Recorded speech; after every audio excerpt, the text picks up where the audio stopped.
Boa tarde, bem-vindos a mais um episódio do Kind of Wise. Hoje temos connosco Wanda de Jesus, a co-CEO do Doutor Finanças, a quem tenho o prazer de ter convidado e agradeço muito a presença. Wanda, é um prazer ter-te aqui. Como é que foi esta passagem depois de uma missão no governo, com Portugal Digital? Aliás, mais do que uma missão no governo. Como é que foi esta passagem para, eu não diria para o mundo empresarial, porque já tinha estado na Microsoft e noutras empresas, mas para este projeto em concreto de Doutor Finanças, o que é que te moveu e como é que entra aqui o tema da literacia Na minha vida. financeira? Pedro, muito obrigada por este convite. É um prazer também estar aqui convosco hoje e, acima de tudo, partilhar um pouco o que é que tem sido a nossa jornada e agora esta minha nova paixão no Doutor Finanças, que também é a literacia financeira. Olha, a história é muito engraçada porque eu venho das tecnologias e tenho tido grande parte da minha vida no mundo da tecnologia. Uma das coisas, e sou uma pessoa muito de missões, e queria muito, ou tenho tentado muito, sempre tudo o que faço ter impacto nos outros, e percebi desde há algum tempo o impacto que as competências digitais nos permitem ou não ter uma vida participativa e ativa. Sentia eu que quem não tivesse habilitações, conhecimentos digitais, poderia vir com o tempo, e que está-se a provar, não é? Não ter capacidade de intervenção como quem não tem capacidades, inclusivamente profissionalmente. E depois, quando começas, quer dizer, como trabalhei sempre nestas áreas e na Microsoft também, tínhamos até um programa que se chamava Ativar Portugal e muito envolvida. Acabei a trabalhar na Portugal Digital e a ter exatamente essa ambição de transformar, quer em termos de competências na digitalização das empresas do Estado, dar aqui um conjunto de passos, sendo que achava sempre que Portugal estava numa posição a meio da tabela em termos da Europa, em termos de digitalização e de capacitação. E achava isso fraco. Nós queríamos ir para o pelotão Ao topo. do topo, não é? Os 3 primeiros, os 6 primeiros. E depois foi muito giro. Quando faço aqui, depois saio do governo e, em vez de voltar à Microsoft, também faço uma coisa um pouco diferente, que é ir para uma empresa, uma fintech americana, que trabalhava na área dos investimentos alternativos, que é a iCapital. E foi isso também, que é muito diferente. O facto de ser fintech, eu preciso estar muito próximo das pessoas da tecnologia. Portanto, já que não estava só no negócio de tecnologia, pelo menos o produto é tecnológico, mas comecei a perceber que, quando comecei a pensar também num cariz mais social, o que é que o impacto da literacia financeira, tal como pensava na digital. E percebi que, primeiro, Portugal não era meio da tabela, é só o último a contar do fim, só atrás de nós só a Roménia, e a pensar o impacto que isso tem na nossa vida, que é completamente, ou seja, o impacto de não ter literacia financeira, conhecimentos financeiros, faz com que a nossa vida de facto não seja plena, porque se houver dificuldades financeiras, o impacto do stress financeiro na nossa vida é tão grande, e muito mais do que metade da população sofre disso. E, portanto, comecei a perceber que, complementar ao meu mundo digital, isto era uma área que me apaixonava, e depois, por começar a conhecer a área, aproximei-me do Doutor Finanças, e depois foi uma coincidência eles estarem num momento também de crescimento, de evolução, e de aparecer esta ideia fantástica de ter uma co-liderança e de eu ser a componente da inovação do futuro, não é? Que faço com o Nuno Leal, tem aqui a área mais do negócio, da intermediação, dos seguros, e que, no meu caso, também traz a componente da literacia muito forte. Como é que tu caracterizas este sucesso que o Doutor Finanças tem tido? Acho que é uma empresa que se tem visto a aparecer mais e melhor e em várias áreas, B2B, B2C, tem-se visto muito impacto. Como é que tu caracterizas isto? É por este modelo de gestão tão próprio que é uma coliderança e como é que funciona essa coliderança? Olha, eu acho que, primeiro, eu acho que o sucesso do Doutor Finanças, que já temos 11 anos, não é? Também vem muito dos seus fundadores, não é? Começou com o Rui Bairrada e com mais 3, o João Saleiro, o Paulo Velho Cabral, o Rui Costa. Foi um grupo, eles são cerca de 14 sócios, dos quais 4 com uma participação maior. E o espírito e a forma como pensaram o tema de ajudar, o negócio começou totalmente digital, não é? Na altura, foi para resolver Na altura foram um programa de televisão, apareceram muitas leads, aquilo que era um processo que era ao telefone e em papel tinha que ser digitalizado para responder, e cresceu de uma forma em que começaram a perceber a importância de estar próximo das pessoas e ajudá-las a resolver os seus problemas financeiros. E eu acho que aí criou-se a marca, com esta ideia maravilhosa de lhe chamar Doutor Finanças e de ajudar as pessoas nestas várias fases. Acho que o segredo é, do ponto de vista externo, a nossa relação com os clientes e o querer mesmo apoiar as pessoas no seu dia-a-dia, primeiro lugar, e criou-se uma marca, nós costumamos dizer que somos das poucas love brand do setor financeiro, e portanto, isto tem a ver também a forma como vivemos a nossa cultura internamente, de muita proximidade, trabalhamos culturalmente, não é? De uma forma muitíssimo próxima, e eu acho que é a combinação, e sempre com um foco muito grande no cliente, e trazendo esta componente da literacia financeira. Nós temos uma equipa enorme a trabalhar os conteúdos no nosso website e no nosso portal. Nós temos mais de 20 milhões de visitas por ano no nosso portal, e as pessoas, através não só dos conteúdos, mas também dos simuladores, por exemplo, agora estamos no início do ano, toda a gente utiliza, ou muita gente utiliza o nosso simulador do salário líquido, que é um pico agora em janeiro. Mas é de facto muito interessante que aquilo que damos de serviço e de apoio, não é? Vem em retorno de proximidade, de referenciação dos nossos clientes que utilizam os nossos serviços. Nós, em Google Review, nós somos 4.9, que é algo que em serviços, na dimensão do que nós fazemos, é realmente único, mas tem a ver muito com esta postura para fora, mas também na forma como a vivemos. E que, desde há 2 anos, além de termos isto numa equipa interna já de 330 pessoas, ampliou com a rede de lojas que criámos, que é através de franchising, que começámos o ano passado com 50 e acabámos o ano, agora este ano entramos com 100 lojas. Incrível. Ou seja, nós duplicámos o número de lojas. E para quê? Para chegar a mais pessoas naquilo que não era o negócio digital, poderia não chegar, e com muito mais proximidade. Portanto, eu acho que isto é realmente mágico. O modelo da coliderança só chegou o ano passado e veio muito, eu acho que nesta fase da empresa de crescimento muito acelerado. Não só através de diversificação de canais de negócio, como a rede, digital, parcerias, mas também agora geografias. Nós abrimos o ano passado Espanha, vamos agora para a Itália, e portanto isto implica que haja de facto líderes que estejam juntos a pensar em muitas coisas ao mesmo tempo. E portanto é isso que fizemos. Portanto, o Nuno, eu levo todas as áreas, levo obviamente aqui o marketing digital, a marca, a área financeira, recursos humanos, a academia, a literacia e a tecnologia. E o Nuno leva as áreas de negócio, como a intermediação do crédito, que pode ser crédito à habitação, crédito pessoal, os seguros, e também este ano, porque estamos sempre a acompanhar os nossos clientes, temos avançado bastante com o tema do apoio na parte do imobiliário, que é ajudar as pessoas a encontrar a sua casa, porque elas querem o crédito, mas primeiro precisam da sua casa, e este ano o mercado teve realmente muito difícil, e é muito difícil encontrar. E saber que condições, que casa é que eu posso comprar. E é isso que nós ajudamos nas duas coisas. Depois temos parceiros que ajudam a encontrar a casa, e depois os nossos parceiros bancos que nós articulamos para ter a melhor opção do crédito à habitação para a sua casa. Portanto, há aqui uma co-liderança na operação, na governance, e há também uma co-participação societária que não depende de uma ou duas pessoas, e essa é um modelo mais desafiante, é um modelo mais desafiante, mas que está a provar ter muito sucesso. E eu prezo muito estas iniciativas que saem fora daquilo que são os modelos clássicos da literacia, das empresas, da governance. Deixa-me fazer-te uma pergunta. Falamos aqui de literacia financeira. Nós, na Wise Pirates, temos percebido isto muito com os nossos clientes, com as nossas equipas, com os nossos parceiros, com a população em geral, que há de facto este déficit de literacia financeira que afeta as nossas vidas profissionais, mas também pessoais.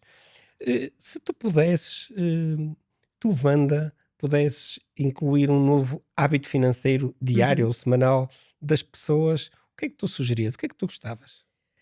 Olha, eu diria, Pedro, que a primeira coisa é todos termos consciência, porque se o país está na situação em que está, ou seja, em penúltimo, é porque todos nós, ou melhor, quase todos nós, temos de facto uma falta de literacia financeira.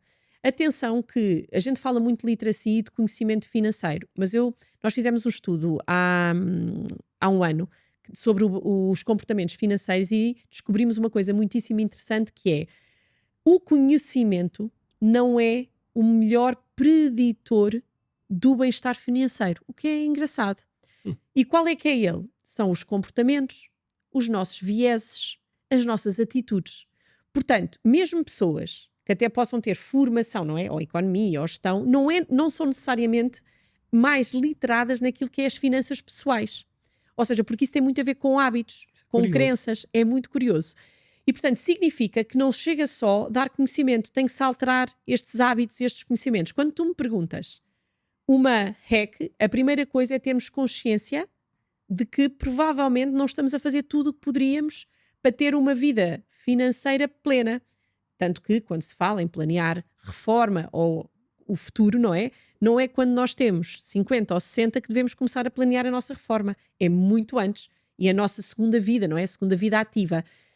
E isto, acima de tudo, financeiramente, porque senão corremos o risco, não é? Com o envelhecimento da população, ponto 1. Com a probabilidade, também há um estudo recente, não é? Que acho que daqui a 30 anos vamos ter metade daquilo que era a possibilidade de ter o nosso salário. E, portanto, o pensar isto de forma estruturada tem que ser realmente a transformação não só de conhecimento, mas de um hábito. Portanto, a hack que eu recomendaria é, de facto, pôr mesmo na nossa agenda, porque eu sou a fanática da agenda, nada acontece se não for para a agenda, é pôr um período, dependendo do nível, se estiveres numa fase de equilíbrio, de prosperidade ou mais de investimento, mas pôr na tua agenda, se não for semanal, mensal, um período dedicado às tuas finanças pessoais. Pode ser para identificar o que é que te falta saber, pode ser para planear as tuas finanças pessoais, pode ser para fazer investimentos. Ou poupanças. Ou poupanças, o que for, mas tens que dedicar tempo a pensar sobre o assunto. E, portanto, e isso ser mesmo parte do teu comportamento. E isso é absolutamente fundamental. E por isso, nós depois temos várias ferramentas, não é? Nós também temos formação, uma academia online, que facilita muito para tu aprenderes no teu próprio ritmo, mas eu diria que é fundamental tu colocares isso como parte de um hábito e de um comportamento. Porque depois os conhecimentos, isso é fácil de adquirir. Depois, por último, perceberes quando precisas, antes de ser no limite, nos casos que isso acontece, de pedir ajuda, não é? Nós temos muitas situações depois que nos chegam, não é? Há os casos bons, que é pessoas que só querem ajuda a pensar como otimizar ou como comprar a sua casa de sonho, que é o que a gente também gosta, mas há pessoas que estão em situações mais frágeis, delicadas, e que a gente às vezes tem que ajudar a estruturar créditos, não é? Por exemplo, ou que têm crises familiares que precisam, a parte financeira é muito importante para ajudar a resolver, e às vezes, pedir ajuda, e também estamos cá para isso, e acho que pedir ajuda também a profissionais que possam acompanhar nessas fases. Por isso é que eu, que sou uma pessoa da tecnologia, a componente humana é tão crítica nestes acompanhamentos, e por isso é que nós também, sendo uma fintech, fazemos o acompanhamento destas duas vertentes. É curioso que dizes que nós na Wise Pirate temos visto muitas vezes clientes novos, leads, pessoas que falam connosco pela primeira vez ou que ouviram falar, receberam referências e nas primeiras conversas tentam perceber, tentam confirmar aquelas capacidades que nós temos em digital e em marketing e em capacidade de entender de uma tecnologia, de outra tecnologia e às vezes nós temos que dizer que o que nos diferencia mais, além do conhecimento de tecnologia, que, enfim, não está comoditizado, mas não é o maior elemento de diferenciação, é precisamente o maior conhecimento do negócio e conseguir entrar dentro dos âmbitos de negócios que tem uma parte de literacia financeira, tem outra parte de governance e entender bem o negócio dos clientes. Por falar nesta lógica de parcerias e de extensões de equipa, como é que vocês veem no Doutor Finanças? Vocês têm o prazer de trabalharmos em conjunto com a Wise Pirate. Como é que vocês veem estes parceiros, sejam eles mais na área do marketing Uhum. digital, sejam eles na área da tecnologia? Eles são acelerómetros? São mais equipas que vos põem a pensar, a evitar cristalizar? São equipas que vocês querem que vos desafiem, que complementem? Como é que veem os parceiros? Olha, Pedro, eu acho que é um bocadinho, se calhar por isso trabalhamos juntos, não é? Eu acho que é um bocadinho disso tudo que disseste, ou seja, eu acho que hoje em dia o mundo está tão complexo, há tanta inovação, tanto crescimento, tantas áreas, não é? Da tecnologia, na forma de trabalhar, que juntos, em ecossistema, nós conseguimos ter muito mais impacto. Eu acredito isto, sinceramente, em todas as áreas. Portanto, em áreas críticas de negócio, como neste caso o marketing digital ou outras, eu acredito sempre que ir buscar conhecimento externo que complemente o que estamos a fazer, que nos desafie, que nos ajuda a encontrar inclusivamente pontos cegos, não é? Que nós poderemos estar a ter, é absolutamente crítico. Acredito que quando nós nos fechamos ou achamos que conseguimos tudo sozinhos, já perdemos tudo. E isto do ponto de vista pessoal, tanto que brinco sempre que sou uma conectora, porque eu preciso imenso de ir buscar conhecimento, estratégias, comparar, mesmo às vezes negócios que não têm nada a ver, porque é daí que a gente também recebe inspiração. Acho que os parceiros ajudam-nos a fazer isso tudo porque eles veem muito mais que nós. Têm outros clientes, estão também focados numa área específica quando nós também estamos, não é? Focados no nosso negócio e, portanto, é muito importante ir buscar pessoas que queiram perceber do nosso negócio, mas que tragam esse valor acrescentado de estar a ver outras coisas, outros mercados também, e também estejam, em casos específicos, mais atentos à evolução de uma linha, não é? Neste caso, a tecnologia ou o marketing digital.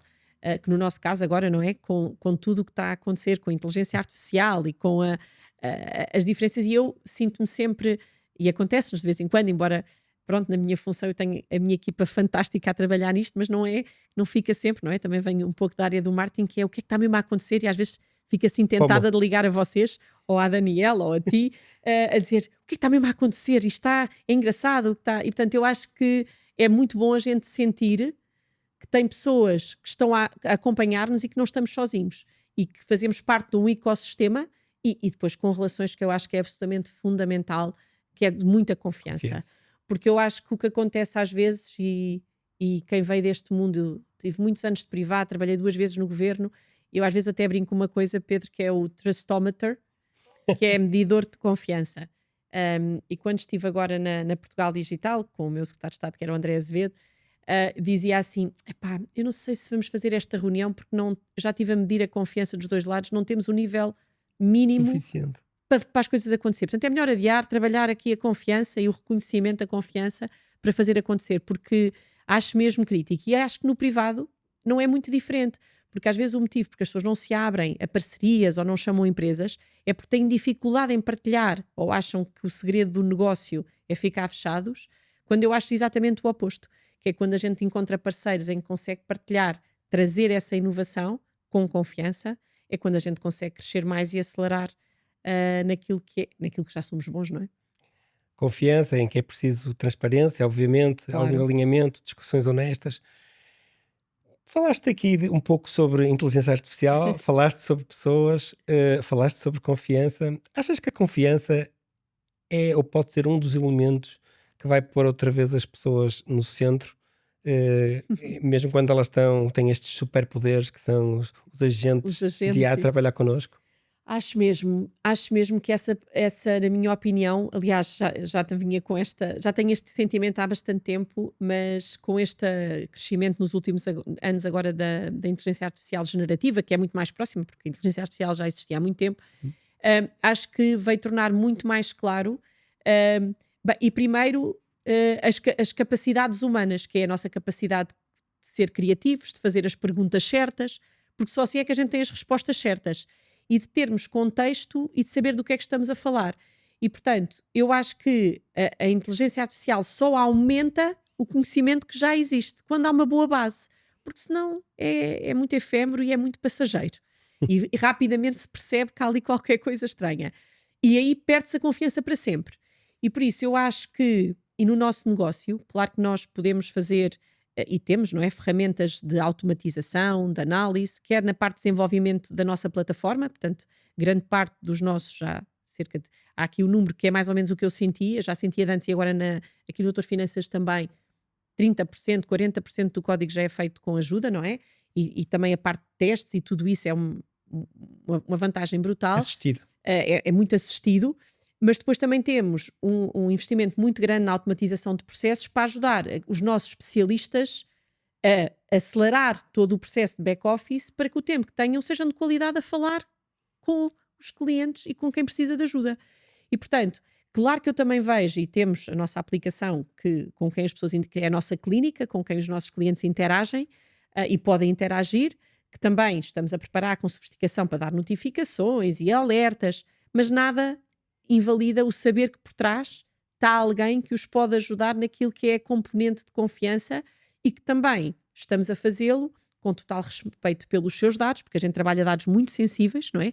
Toda a informação que nos dão para preparar um crédito é informação muito Sensível, claro. sensível e, portanto, e que ter a confiança de que o estamos a fazer, não é? Para o uso Para, próprio. para uso próprio, para o seu uso. E, portanto, e depois isto também nos permite, não é? Perceber padrões, não é? Padrões de comportamento, ter alertas sobre se os clientes desta tipologia lhes acontece isto, temos que os apoiar e antecipar.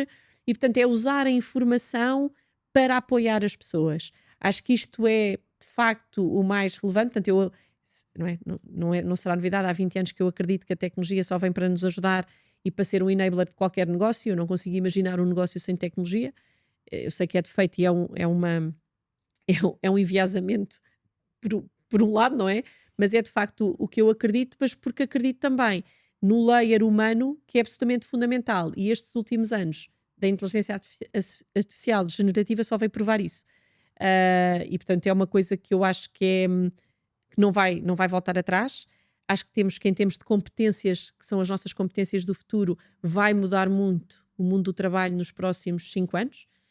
Eu acho que quem de facto não conseguir integrar esta forma de pensar, o questionar e o impor em casa, eu acho que reaprender é provavelmente a nossa competência mais importante nos próximos 5, 10 anos.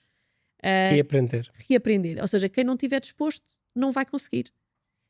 Porque é aquilo que é mais importante, é a gente. E reaprender parece simples, mas não é. Porque a gente Wanda, desculpa, o reaprender é mais dentro de um stack de uma área, seja ela financeira ou outra, ou é mais numa lógica não. transdisciplinar? É transdisciplinar, é eu ter claro e isto é válido para todas as áreas, que há determinadas competências, seja na forma de trabalhar, seja no conteúdo técnico ou na forma de fazer, que não vão ser iguais ao passado. E portanto, eu conseguir fazer um reset, não é? Um voltar, o que é que eu daqui posso fazer diferente? Ouvir, estar com pessoas mais jovens para ver como fazem e como é que estão a alterar os processos, mas com o conhecimento de quem fez aquilo 20 anos. Ouvir. Ouvir, É cada vez mais difícil. que é mais difícil porque chega-se a uma altura que a pessoa acha mesmo, se calhar já vivi, já passei. E depois outra coisa muito importante, que eu já senti também algumas vezes na vida, que é algo que não funcionou há uns anos, não quer dizer que não funcione. E portanto, e eu fico sempre muito nervosa quando alguém me diz já tentei e portanto não vale a pena. Vamos voltar a fazer as perguntas e por isso é que eu digo, para mim o reaprender é mesmo o ter essa disponibilidade, não é? E sentir sempre que vamos aprender e por isso também também estamos num mundo em que temos provavelmente pela primeira vez no mundo do trabalho 4 e 5 gerações a trabalharem juntas e como é que a gente tira, a diversidade é o melhor que temos no mundo do trabalho, não é? E eu brinco sempre, obviamente sou uma grande defensora também do empoderamento feminino, também para quem me conhece e já me ouviu falar deste tema, mas muito mais do que isso, porque o género é uma das principais coisas que nos distingue como pessoas, mas é tudo o que é diversidade, não é? E quando eu digo que é profissional, cultural, geográfica, tudo isso que se traz Pensamento. de pensamento, e eu digo sempre, se a gente numa sala, é válido para os dois lados, se eu estou numa sala e vejo, somos todos mais ou menos como na consultoria, das mesmas escolas, Consensuais. da mesma região, e isto não vai ser muita inovação ou muitas formas diferentes de pensar. Portanto, eu acho que tudo isto é fundamental e, portanto, eu tenho isto muito claro na minha forma de operar e de montar equipas e de fazer equipas funcionar, que é algo absolutamente crítico. E, mais uma vez, com a tecnologia também nos ajuda-nos a desafiar, a ter diferentes perspectivas, mas nada, porque os LLMs estão baseados no nosso conhecimento e naquilo que somos. O nosso training No data. nosso Com os training data. viés do nosso training data, E não é? nossos vieses. Tu falaste aqui há pouco em FOMO, ou não disseste esta expressão, mas esta inquietude de querer saber mais e esta ansiedade. Como é que se consegue balancear numa função como a tua, balancear, por um lado, e evitar entrar no marasmo de pensar, concluir, eu não consigo chegar a toda esta informação e, portanto, vou simplesmente deixar rolar e não me vou preocupar muito com isto, ou por outro lado, ter tanta ansiedade em capturar tudo que está a acontecer, sabendo que não conseguimos, que ficamos com esta ansiedade do FOMO. Como é que nós balanceamos isto e conseguimos equilíbrio, mas ao mesmo tempo evolução? Oh Pedro, essa é a pergunta, é o $1 million, porque eu acho que primeiro, como líderes, eu acho que neste momento, pós-lidas, uma das coisas mais importantes é decidir o que é que não vamos fazer. Hum, Porque temos tanto estímulo, não é? Que há coisas que eu vou ter mesmo que estacionar. E depois, em termos de assuntos, de temas, e depois é ter, cada vez mais é treinar aquilo que é o foco, não é? E garantir que eu sou um bocadinho frenética do planeamento, e o motivo porque eu sou frenética do planeamento é para mudar, que é um bocado, parece um bocadinho contraditório, mas não é. Que é, eu planeio para ter a certeza que tenho um caminho, e seja profissional, até sou um bocadinho igual na vida pessoal, por exemplo, com as viagens, etc. Planeio tudo. E mesmo com, eu consigo saber hoje o que é que vai ser, certamente, quase o meu ano todo, mas os meus próximos 6 meses, 3 meses. Por isso, quando marcámos este, foi muito fácil fazer com 3 meses, porque isso assim vai acontecer, por causa do efeito, que é, se eu não planear, eu tenho a certeza que não vai acontecer. Portanto, mas se eu planear, não quer dizer que eu não ajuste o planeamento, faça dados novos. Portanto, faça dados novos, se a urgência ou a hierarquia mudar, eu posso fazer um pequeno ajustamento. Mas se não tiver planeado, eu tenho a certeza que não vai acontecer. E, portanto, a maneira como eu me protejo disso é fazendo muito planeamento, para depois ajustar, não é? Mas na semana, raramente eu mudo alguma coisa, porque já estou na semana, já estou em modo de execução, e depois tenho os meus períodos para planear para a frente. Deixar com isto buffers, não é? Buffers de para que a pensamento, flexibilidade não afete tanto. para que a flexibilidade, dependendo das fases da vida profissional e pessoal, isto é mais ou menos difícil. E depois, criando espaços, é muito importante, eu acho, para mim eu saber de onde é que vem a minha energia. Hum, Portanto, porque eu acho que o foco e a energia são provavelmente os assets mais importantes de qualquer pessoa, mas dos líderes certamente. E para mim a minha energia vem muito do meu triângulo, que é a família, não é? A família, os amigos e o trabalho. E portanto eu tenho que ter isto muito equilibrado, e portanto tenho que ter espaço para tudo durante a semana. E depois chego ao fim de semana e vejo o que é que desequilibrou para voltar a ajustar. Portanto, eu acho que é um bocadinho, e saber quando desligar, não é? Porque a pessoa está tão hiperligada, não é? E depois viver muito bem com o que a gente não sabe. Porque outra coisa ótima é que agora, se trabalharmos em ecossistema e em rede, eu não sei. Eu tenho, por exemplo, uma comissão executiva de 14 pessoas, portanto é maravilhoso. Eu posso não saber, mas algum deles há de saber, porque somos muito diversos. Portanto, é confiar que criamos o ecossistema para que todos complementar. juntos, com complementariedade, vamos saber. E viver bem com aquilo que não sabemos e com essa consciência. Muito bem. Vamos falar agora um bocadinho de ti. Foi curioso que tu disseste um triângulo que é família, empresa, casa, amigos. Eu presumo que tu estejas no meio disso tudo, mas não te referiste a ti própria. E vamos Estou falar no agora. meio. Estás no meio, não é? E vou falar agora de ti. E eu ia-te perguntar qual é o teu stack de eficiência, o que é que tu usas de ferramentas. Mas antes disso, isso vai ser se calhar a pergunta seguinte. Antes disso, o que é um dia, um destes dias planeados da Wanda? O que é um dia típico teu? Eu diria, para mim, se calhar é mais fácil de falar à semana, não é? Hum, A semana, ah, e por isso mesmo tem que ter tudo, não é? Tudo isto. E portanto, eu até tenho cores no meu calendário, que é para eu olhar e para perceber se está a ser equilibrada, não é? O que é reuniões internas, o que é visibilidade externa, o que é que eu estou a fazer para fora, para a gente não estar fechados e não estar a ver o mundo. Portanto, tem mesmo cores diferentes. O que é vida pessoal, o que é one-on-ones, que é para estar com tempo de qualidade em vez de ser trabalho de equipa, não é? Ou reuniões de equipa, o que é focar para desenvolver pessoas. E portanto tem sempre uma combinação disto. Quando falta, claro que o calendário e o governance está preparado para ser assim, não é? Eu depois só tenho que garantir se estou ou não a violar.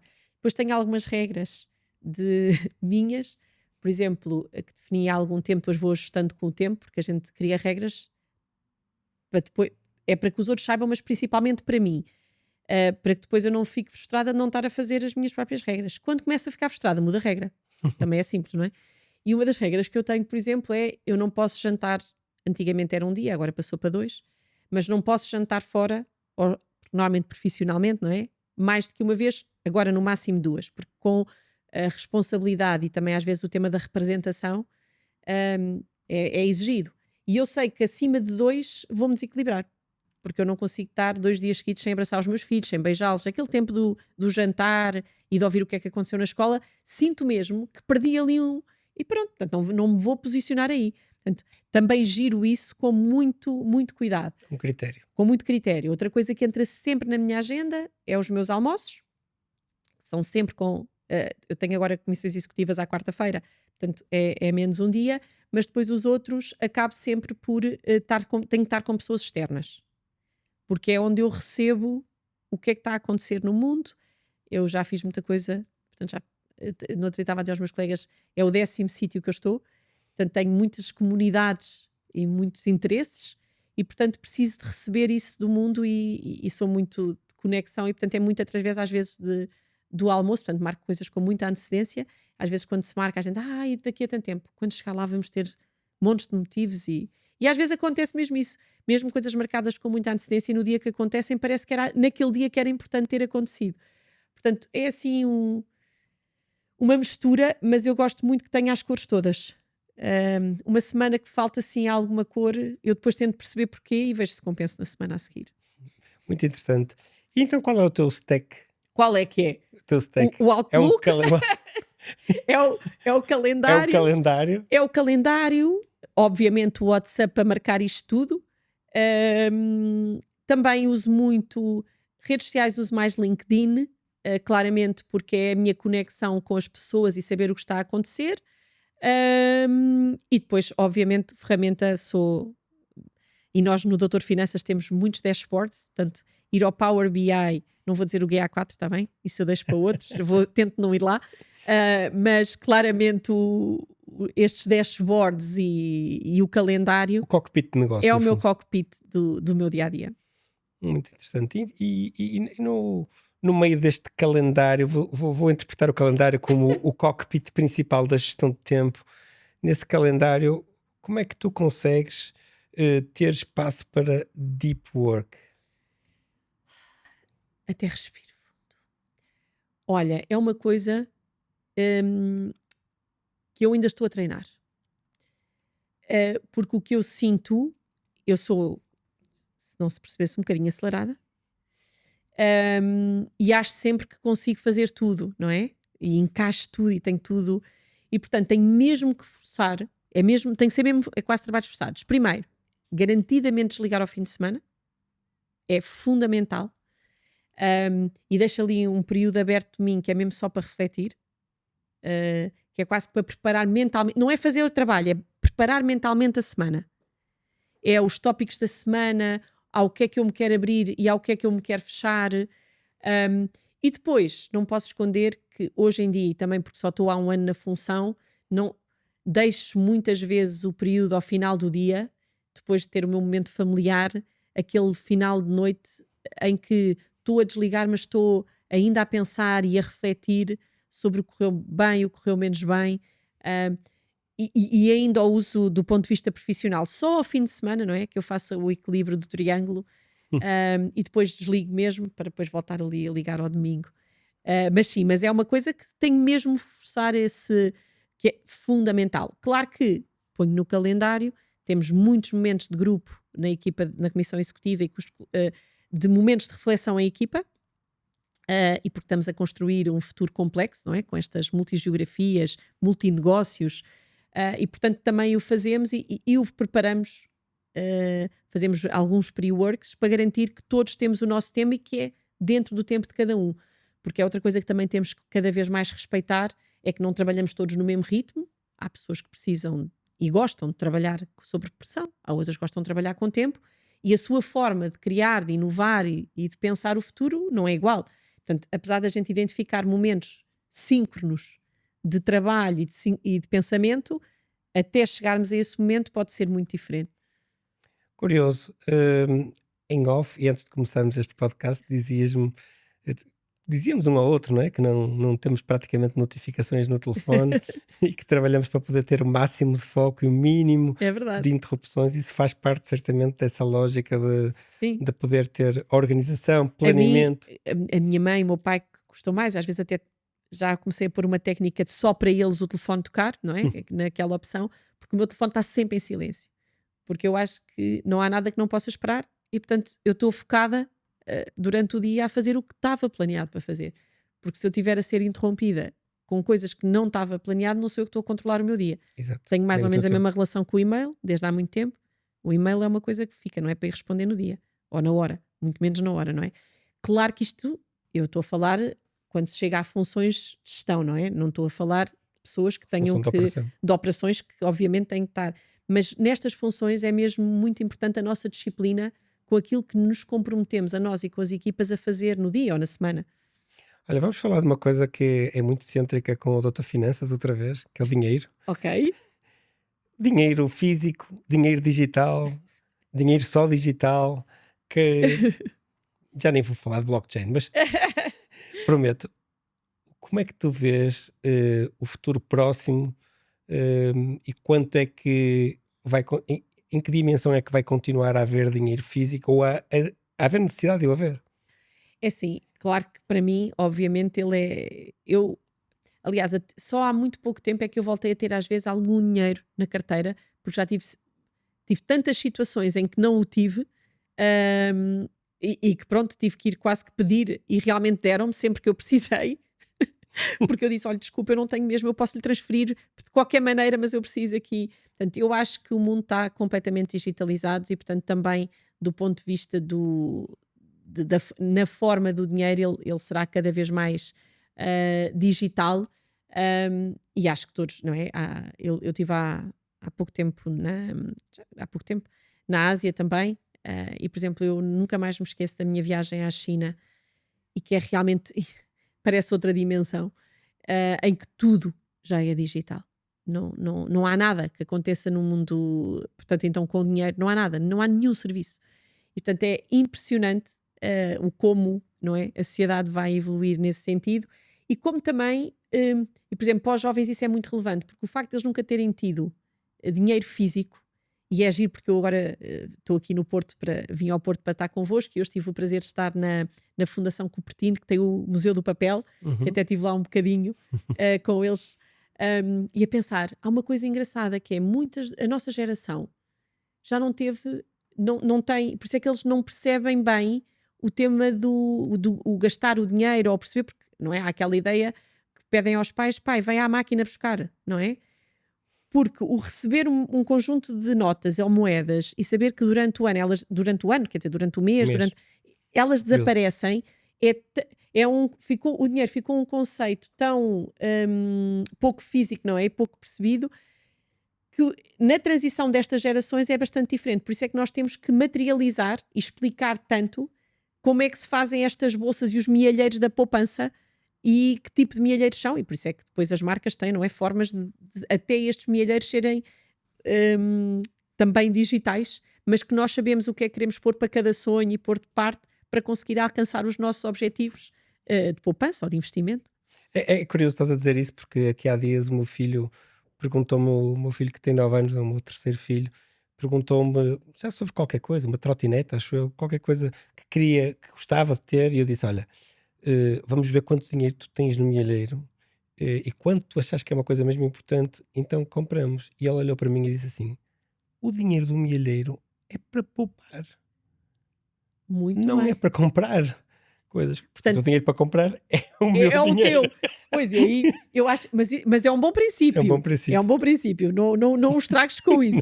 E o que eu acho que a gente tem de facto, e por isso é que há as manadas e não é, as mesadas para os miúdos, para eles perceberem que há uma parte, não é? Qual é a parte que a gente deve pôr para poupar, qual é a parte que é para construir sonhos, não é? E para termos os nossos sonhos e para usufruir, não é? Da nossa Viver. vida e a parte para viver, não é? Porque há o E ainda poupar de é para médio. investir. Não, exatamente, e para investir, porque há o médio, não é? O poupar a médio e o a Pois, curto e o prazo para curto, concretizar os exatamente. nossos sonhos. E eu acho, por isso é que falávamos há bocadinho no início, que é quando falavas do REC, não é? O que é que fazer? É parar para pensar nestes assuntos, para fazer o nosso orçamento, para perceber, não é? Se temos o nosso fundo de emergência, que é, as pessoas às vezes não conhecem o conceito, não é? Se eu tenho ou não, primeiro o fundo de emergência, para depois ter como é que eu começo a poupar e a investir, para depois concretizar, não é? Ou seja, a sua casa, seja. E eu acho que estes conceitos, infelizmente, exatamente por causa da educação financeira, as finanças pessoais, as pessoas começam a ter muito tarde na vida. E quando começam a ter, em alguns casos, depois sofrem um pouco mais para recuperar, não é? Esperando que sempre a tempo, para recuperar, pronto, desses hábitos que devíamos ter feito ao longo da vida e começam. E também tem a ver muito com a nossa educação de tão poucas vezes falar de dinheiro, porque parece sujo e não é, de falar dinheiro à mesa. O dinheiro papel era, mas o digital já não é. E portanto já podemos falar Com propriedade. digitalmente de. E aquilo que acabaste de dizer é uma grande verdade. Os nossos, portanto, os portugueses, os consumidores, as famílias, as pessoas, não têm formação, mesmo na universidade, a maioria delas, sobre impostos, Sim. sobre a diferença entre Salário líquido e bruto? salário líquido e bruto. O que é uma poupança versus um investimento, ou um custo versus um investimento, um gasto versus um investimento. Exatamente. Mas na realidade isto, claro, devia ser lecionado alguns na universidade, mas era no ensino básico ou primário até. Claro. Devia ser desde uma idade em que se conseguisse imbuir isso na educação, pensamento, digamos, no exatamente. pensamento, porque é uma coisa crítica, todos precisamos. E depois, e também outro conceito que é o que é um ativo, não é? O que é que a gente compra para ter, o que é que se compra para usufruir e qual é que é a diferença desse De um com o custo de um com o outro. Ou seja, são conceitos, e como eu te dizia há pouco, a gente até pode ter, por exemplo, quando se estuda gestão ou economia, mas que aplicado à vida pessoal é igualzinho e a gente às vezes não faz o paralelismo. Tanto que hoje temos falado muito, não é? Que os jovens agora querem muito mais viver e querem muito mais ter experiências, não é? E eles às vezes, saindo à casa, mesmo assim alguns já dizem que podem não precisar, que só alugam, não é? Ou quanto é que investem, por exemplo, num carro. E se isso vale ou não a pena face ao custo hoje em dia de comprar mobilidade. O trade-off.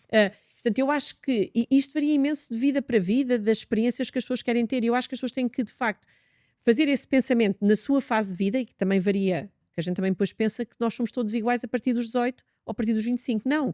Nós, inclusivamente, agora vamos lançar, deixa aqui, não sei quando é que isto vai live, mas nós estamos a lançar em fevereiro o nosso referencial de competências de literacia financeira, que diz realmente e prepara não só na escola somos todos iguais. E aí, como tu dizes, e agora também tivemos uma medida do governo muito importante, não é? De introduzir na disciplina de cidadania uma componente de literacia. Agora é muito importante preparar os nossos professores e apoiar, não é? Que isso se integre-se bem nessa fase, mas depois na vida adulta nós não temos uma vida adulta, temos várias fases da nossa vida. E depende, muito mais do que a idade que temos, é a fase quase que financeira, que é se estamos numa fase de comprar casa, de constituir família, de mudar ou não de casa porque De temos investir, família, de investir, de quando é que começamos a planear mais uma vez, a nossa segunda vida ativa, se vamos ser ativos profissionalmente ou se queremos libertar-nos para fazer outras coisas. Tudo isto faz parte de um pensamento que eu acho que, felizmente, estamos, acho eu, numa fase, a gente fala tanto das coisas mal que estão a acontecer no mundo, mas se calhar as nossas gerações não tinham esta vida, não é? Não sabíamos sentir, espero eu, que a gente não venha a ter guerras, mas não saberiam, eles pensariam mais, eu vou viver, não sei se tenho uma guerra, se o que é que vai mudar. Nós hoje em dia temos uma estabilidade, esperemos nós, que já nos permite, com maior intensidade, primeiro perceber que poderemos viver muito mais do que os 80 anos já, não é? Que era uma coisa que era impensável há 40 anos atrás, e portanto temos que de facto pensar na nossa vida financeira para alinhar com esta nova timeline de vida. E eu acho que isto é completamente transformador e eu acredito mesmo que estamos numa geração, nós, não é? Nestas idades de meio século, que é muito, que é charneira, que para preparar provavelmente a primeira geração que vai chegar aos 90, com muita facilidade, mas pensar que os nossos filhos já vão chegar aos 100, aos 110 e que provavelmente tem que preparar-se mesmo financeiramente para isso, porque senão para que ficarmos a viver se não conseguimos ter uma vida plena e se no final com qualidade, quer de saúde, não é? E por isso também vem o tema de como é que nos protegemos em termos de seguros, que também não sabemos fazer essa preparação bem. Portanto, todo este estudo tem uma componente e por isso precisamos de aconselhamento, como dizia, não é? Que é dedicar tempo a ver o que é que precisamos saber e que ajuda é que precisamos. E portanto acho que é fundamental. Wanda, está a ser uma conversa super agradável. Vamos aqui para a última pergunta e é uma pergunta em que vamos dar um salto no tempo. Vamos lá. Vamos saltar para 2030 e vou perguntar à Wanda de 2030 o que é que ela gostaria de dizer a esta que está aqui hoje connosco. E o que é que ela gostava de, estando em 2030 e olhando Uhum. para os últimos anos, que a Wanda 2026 ou 2027 ou 2028 tivesse feito, tivesse conseguido, tivesse superado, tivesse construído, tivesse valorizado, tivesse integrado na sociedade? O que é que ela gostava de dizer? O que é que tu achas? Ah, eu acho que dizia à Wanda que é, não percas a oportunidade nem por um dia de ser feliz. Se isso não acontecer, corrige o que não te trouxe essa felicidade ou que trouxe esse. hum, Deixa sempre tempo a pensar o curto prazo e o médio, não te. Para não falar do longo. hum, e não te esqueças, eu acho que destas duas coisas, que é o presente e o futuro, estar sempre as duas coisas, como é que as duas coisas se conjugam. E pronto, e neste caso, para mim, a felicidade ou este equilíbrio que eu tenho muito claro há já algum tempo, e nunca abdicar dele. Este equilíbrio de O meu triângulo, triângulo, o meu triângulo, triângulo. o equilíbrio de triângulo e no fundo saberes viver cada dia, Cada dia, mas sempre com planeamento, não é? mas sempre Mas completo. sempre com planeamento. Wanda, foi um prazer, Foi foi um uma ótima prazer, Pedro. conversa. Muito Muito obrigada. obrigado e até breve. Até breve.